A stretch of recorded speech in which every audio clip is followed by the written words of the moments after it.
Hi, this is Bob Pockris, and welcome to a SceneDaily.com discussion of the race week events. We got Ree White and Lee Montgomery, and it was an interesting weekend. You had Ron Hornaday winning his 5th straight race in the trucks. Brad Keselowski went in for the 2nd time this year nationwide, and then you had a new winner for the season, Denny Hamlin, in the Cups race at Pocono that took like 6 days, or okay, just 2 days to get done. But first off, Ree, what do you think about Ron Hornaday, five straight wins in the trucks? I think that's amazing. I think it's a testament both to Ron Hornaday's talent as a driver and to Kevin Harvick and Delana Harvick and what they've built over there at KHI. And that team is just on a roll, and you can't even imagine them losing at this point. They're just so good. I know. He had never won at Nashville before, and their next race is at Bristol. He's never won there, but maybe he can win there now. 6 in a row, wow. Yeah. Now, Lee, you didn't see a guy win 5 in a row. I think Kyle Busch may have like 5 second-place finishes or so in a row at Iowa.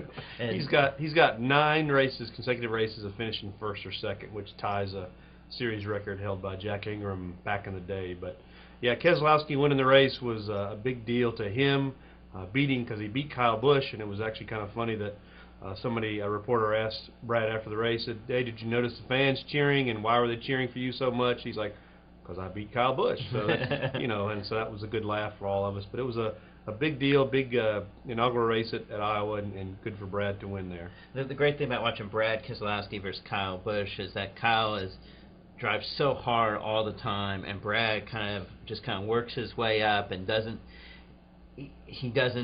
kill his equipment as much maybe as Kyle does, and he just needs to be able to get to Kyle in time to be able to make the pass for the win. Now, in the Cup race, you didn't know who was going to win that one with about 30 laps to go. You had Juan Pablo Montoya, Clint Bowyer, Sam Hornish, Casey Kane all up front. Denny Hamlin back in 14th with 30 laps to go. How'd he win, Reed?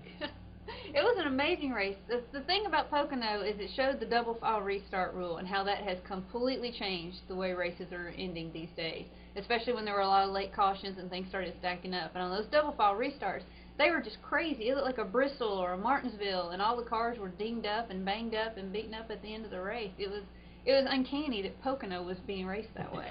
Of all places. Yeah. I mean, Lee, you had Casey Kane, Juan Pablo Montoya banging into each other.